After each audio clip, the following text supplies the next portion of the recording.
Lecteur, lectrice, lectrice, bonjour, gracieuse Robert en ligne, l'autrice hybride pour te faire lire et pas que ses livres. Dans cette vidéo, je vais te proposer une chronique d'un livre où je vais suivre un plan. Donc, je vais te lire le résumé parce que ça peut être pratique.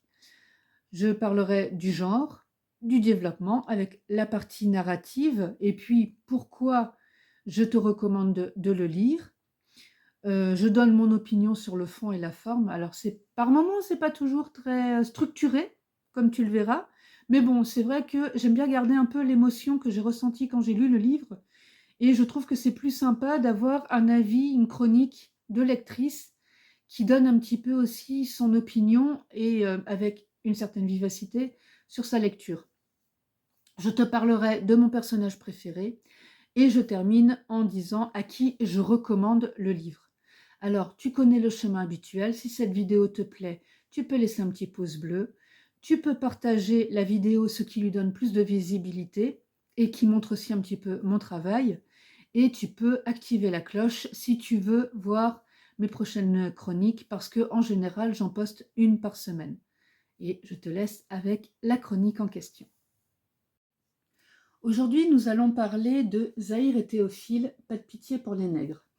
Alors ce livre, je l'ai acheté en 2019 à Imanier Dalila Daniel. Et voilà, elle me l'avait dédicacé. On avait beaucoup parlé toutes les deux de l'histoire de l'esclavage. Et donc je fais une chronique vidéo parce que j'y tiens particulièrement à parler de cette période triste et sinistre. Et justement pour la commémoration de l'abolition de l'esclavage. Donc on va parler déjà du résumé. Personne n'a jamais raconté l'esclavage en Martinique comme ici à travers l'histoire vraie de ces deux Africains déportés, Zahir et Théophile, dont le destin tragique marque le pays en juillet 1838. Peut-on s'aimer librement quand on porte les pires chaînes qui soient? Qu'espérer de l'avenir? Ce roman historique, qui puise ses sources dans les archives coloniales, décrit une surprenante réalité, presque inconnue du peuple martiniquais. Il dévoile le plan de domination totale du corps et de l'esprit des esclaves, plan ourdi par l'État, l'Église et les esclavagistes 10 ans avant l'abolition de 1848, dans le but de préserver leurs privilèges et de garder sous leur coupe un peuple docile et consentant. Les faits historiques révélés par cette histoire d'amour vous laisseront pantois, pensifs ou révoltés, mais jamais indifférents. Ce retour douloureux dans l'histoire qui a fondé la Martinique éclaire la vision de ce passé décrié et offre un nouveau chemin vers un avenir que l'on souhaite apaiser. Voilà, donc déjà ça pose le contexte. Donc, je vais quand même essayer de respecter un petit peu le cadre que je donne à mes chroniques habituellement. Donc le genre, voilà, comme c'est dit, c'est un genre historique parce que ça se passe en 1848 et donc ça se passe dans une plantation.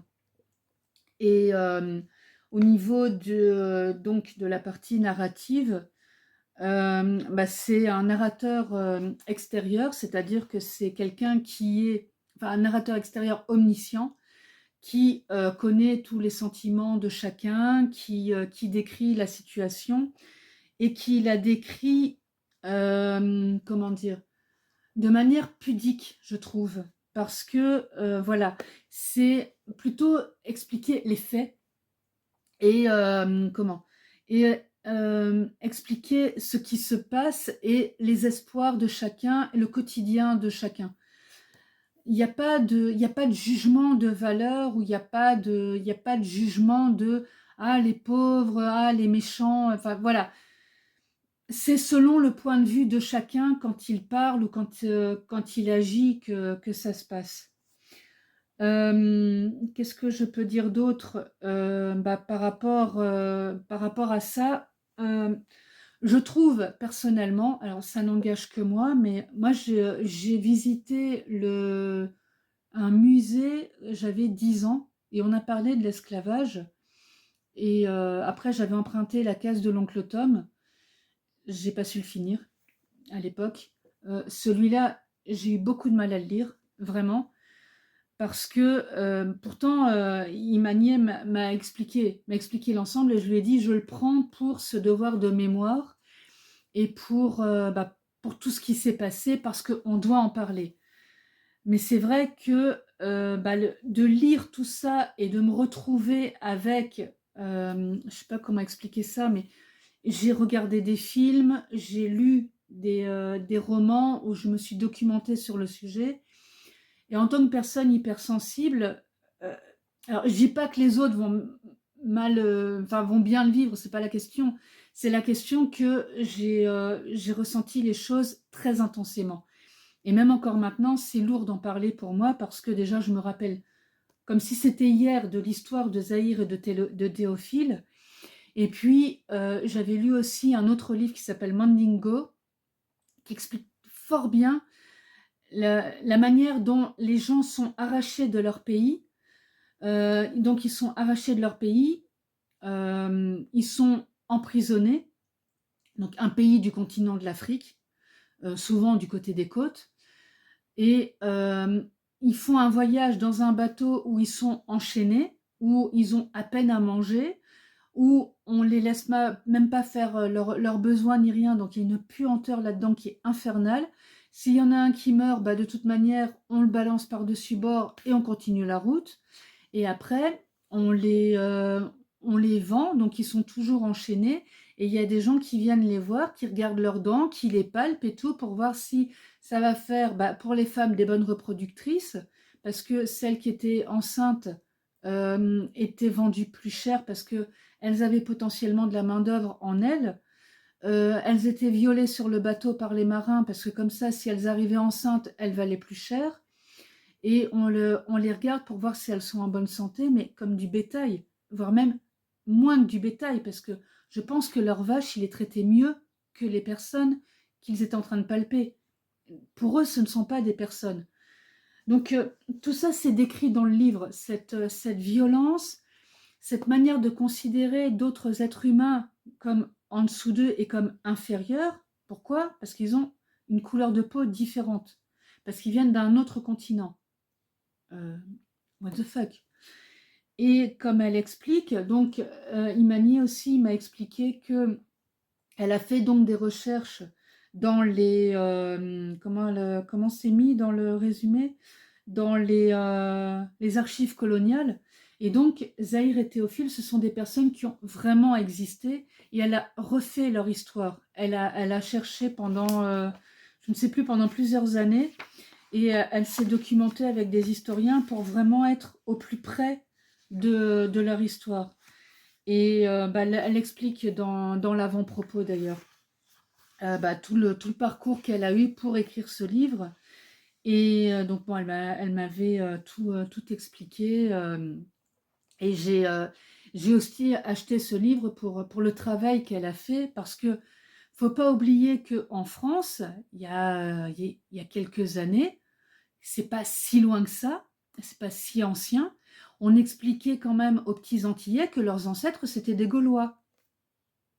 Alors, pour une partie, certainement, vu que les esclaves se faisaient violer par les propriétaires terriens ou d'autres personnes, oui, ils avaient certainement une partie des ancêtres qui étaient des Gaulois, certainement. Mais il y avait aussi toute cette partie des ancêtres du continent Afrique dont on ne parlait pas du tout. On a complètement éludé la partie esclavage et tout parce que, oh là là, non, il va falloir assumer des choses. Ben oui, les gars, les villes de Nantes, La Rochelle et compagnie, là où il y avait le commerce triangulaire, ça existait et il faut en parler, il faut l'assumer tout ça. Et donc, on n'en parlait pas, on n'écrivait pas de livres ni rien. Il y a des personnes comme Marie Scondé et Aimé Césaire. C'est Aimé Césaire qui a parlé de la négritude et du fait d'être fier d'être noir. Parce qu'il y a eu quand même aussi tout un courant, là aussi je crois qu'elle aborde ce sujet, où plus on était clair de peau et plus on avait de la valeur et plus on était bien. Ceux qui étaient vraiment très noirs étaient encore considérés comme inférieurs aux autres. Parce que même au niveau des esclaves, ceux qui étaient plus clairs de peau, déjà c'était des métis ou des chabins. Les chabins, c'est vraiment ceux qui sont très très clairs de peau, qu'on pourrait confondre avec je ne vais pas dire des blancs parce que je ne veux pas utiliser ce terme, mais avec des colons. Voilà, on va dire avec les colons. Et du coup, il y en avait même justement pour se sortir de tout ça, qui essayaient de se faire passer pour des colons pour sortir de l'esclavage. Et ceux qui étaient plus clairs de peau, souvent, ils avaient le droit d'aller servir dans la maison. Et l'autre truc aussi duquel je voulais parler, parce que ça me paraît extrêmement important, déjà c'est la violence. Ça, je l'ai appris dans ce livre, c'est qu'il y avait certains esclaves qui étaient les contremaîtres des autres, et donc qui avaient le droit d'avoir le fouet pour battre les autres pendant qu'ils récoltaient la canne et le coton. Donc ils mettaient en place une hiérarchie au milieu d'eux, et chacun avait une case, et les cases étaient de plus ou moins grande valeur, et du coup, ça les motivait. Le terme est très mal choisi, mais je ne vois pas quel autre terme utiliser, pour qu'ils travaillent plus pour avoir une meilleure case et tout, et du coup, on les conditionnait. Après, bien sûr, il y en a qui sont nés sur le territoire et dans la colonie, et du coup, ils apprenaient depuis tout petit qu'ils étaient des esclaves, qu'ils étaient des moins que rien et qu'ils étaient là pour servir les colons. Donc eux, ça leur paraissait naturel parce que c'est ce qu'on leur avait appris depuis tout petit. Et bien sûr, il y avait le curé et les autres qui les confortaient dans cette idée. L'histoire de la liberté et de s'affranchir de tout ça, ça a été extrêmement compliqué parce que c'était avec des personnes à qui on avait expliqué que c'était Dieu qui avait décidé de ce système et que c'était le système naturel. Voilà aussi toute la violence de cette histoire, hormis ces deux esclaves qui se sont aimés envers et contre tout, et avec Amélia, c'est Amélia ou Amalia, je ne sais plus, qui a essayé de les aider et de les sauver parce que voilà, je suis en train de me perdre dans mes explications. On, on les a conditionnés depuis toujours. Et donc, c'est Zahir qui, elle, est arrivée du continent Afrique et qui a appris plein de choses à Théophile et qui lui a appris qu'elle n'avait pas ce prénom-là d'origine. Bien sûr, si elle en parlait, elle était fouettée, mais elle avait un prénom en Afrique, enfin sur le continent Afrique, dans son pays, qui n'était pas du tout le même. Et donc, elle lui a expliqué ce que c'était que son pays, là où elle vivait. Je crois en plus qu'elle était fille de chef, donc elle devait avoir un destin tout autre que celui qui lui est arrivé. Et donc, elle lui apprend énormément de choses et elle lui permet de voir les choses sous un angle différent. Et donc, bien sûr, les esclaves, pour avoir le droit de se marier, il fallait qu'ils demandent au maître. Et le maître avait le droit de cuissage. Donc, par exemple, il pouvait essayer la mariée avant que le mari officiel n'ait son droit conjugal, on va dire.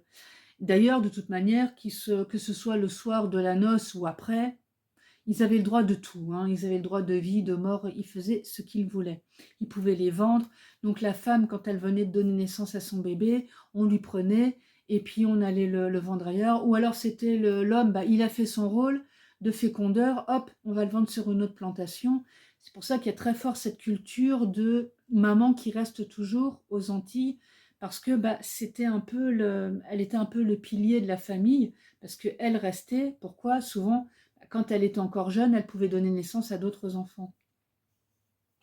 Et quand elle parle aussi de tout ce système économique, ça a été l'origine de la guerre de sécession aussi d'ailleurs, hein. C'est que tout le système économique était fondé sur le fait ils avaient des esclaves qui étaient une main-d'œuvre qui n'était pas chère, voire même qui ne coûtait rien. Parce que si vous voulez ne pas les nourrir ou les nourrir à peine, pas de problème. Si ils ne les soignaient pas ou quoi, ils les soignaient pourquoi? Parce que ça leur faisait de la main-d'œuvre qui pouvait continuer à travailler et parce que ça rapportait pour ce qu'ils produisaient. Mais sinon, ils n'auraient pas été soignés. Et puis comme ils étaient un peu interchangeables, voilà. Et du coup, quand ils ont commencé à sentir le vent tourner, tout ce mouvement de on va abolir l'esclavage et tout, oui, ils ont commencé à anticiper les choses. Et quand ils ont affranchi les esclaves, ok, mais je crois que ça sort aussi dans le roman, ça. Ils avaient tout prévu en disant, de toute manière, ils vont travailler pour qui? Pour nous. Donc, on va les payer comment? Au salaire que nous aurons décidé, et pas eux. Et comme ils ont déjà été très très conditionnés sur le fait que ils étaient noirs, donc ils valaient rien, parce que Dieu a décidé que les noirs ils valaient rien, ça a été ça a fait perdurer le système. Aujourd'hui, en 2024, je ne vais pas trop me prononcer sur ah tout va mieux et tout, youpi, c'est génial. C'est pas le cas. Et on a toujours ce système de, je ne vais pas dire de caste, mais d'aller chercher quelqu'un qui est en dessous de soi. Donc, je crois que le problème a été un peu déplacé par rapport à d'autres personnes, des personnes qui vont changer de sexe ou autre chose. Enfin voilà. Mais le côté philosophique, il dit que on va toujours aller chercher quelqu'un qui est en dessous de nous, quoi, pour un peu se valoriser. Il y a cette mentalité encore qui est trop ancrée, je trouve. Peut-être que moi aussi je le fais. C'est possible, hein, je ne suis pas parfaite. Et je ne dis pas que je vaux mieux que les autres, c'est pas la question, mais oui, ça, en 2024, ça existe encore. Il y a encore des discriminations à l'emploi. Il y a encore le fait qu'il y a toujours cette idée que, ah bah oui, mais alors toi, tu vis pas dans une société où tu as ta maison, ton travail, etc. Donc t'es pas aussi bien que nous. Qui a dit que le fait de vivre dans une tribu, dans un village où on n'a pas d'électricité, on n'a pas l'eau qui est à proximité, etc., était moins bien que de vivre dans notre vie industrialisée? Euh, je, Moi, je ne veux pas mettre de système de valeur là-dedans.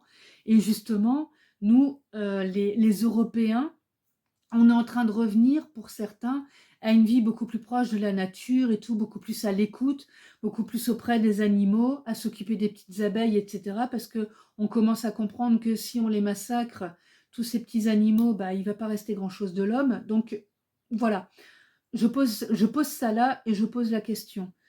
Et c'est ça aussi qui fait que je tiens beaucoup à ce livre, parce que, comment dire, il a, il remet beaucoup de choses en perspective et permet de se poser ces questions-là en se disant, voilà, moi c'est un livre que je ferai lire à ma fille quand elle aura l'âge, parce que pour l'instant elle a 6 ans, mais je lui ai déjà parlé du continent Afrique, ce n'est pas un pays, c'est un continent qui est constitué de plein de pays avec des tribus différentes. Certains ont été créés artificiellement suite à la guerre et suite au colonialisme, mais ça c'est un autre débat.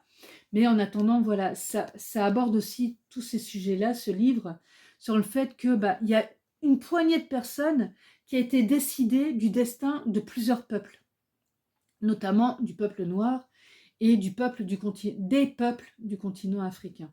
Voilà.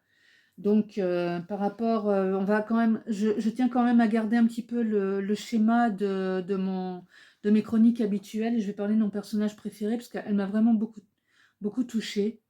Et je vais retrouver son nom déjà pour commencer. Amélina. Voilà, Amélina qui donc s'occupe de Théophile.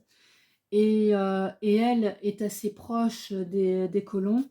Et elle va mettre tout un plan en place pour libérer Zahir et Théophile parce que elle va déjà elle apprécie cet amour qui les unit. Théophile, c'est comme son fils. Et donc, elle va tout faire pour le protéger. Et j'ai admiré cette volonté qu'elle avait en tant qu'esclave, tout ce combat qu'elle a mené et tout ce qu'elle faisait pour adoucir le quotidien des autres et tout, enfin tout ce qu'elle a pu faire pour chacun. À recommander à qui? À tout le monde. C'est un livre qui doit être lu par tout le monde et pas uniquement par les Antillais, que ce soit les Martiniquais, les Guadeloupéens ou ceux qui ont connu l'esclavage, les Guyanais, les Réunionnais, tout le monde doit connaître cette histoire et tout le monde doit se pencher sur cette période triste qui fait partie de notre histoire à tous et qui a existé. Et donc, voilà, moi je pense que c'est aussi un devoir de mémoire que nous devons tous avoir. Voilà, moi je te dis à très vite pour une autre chronique.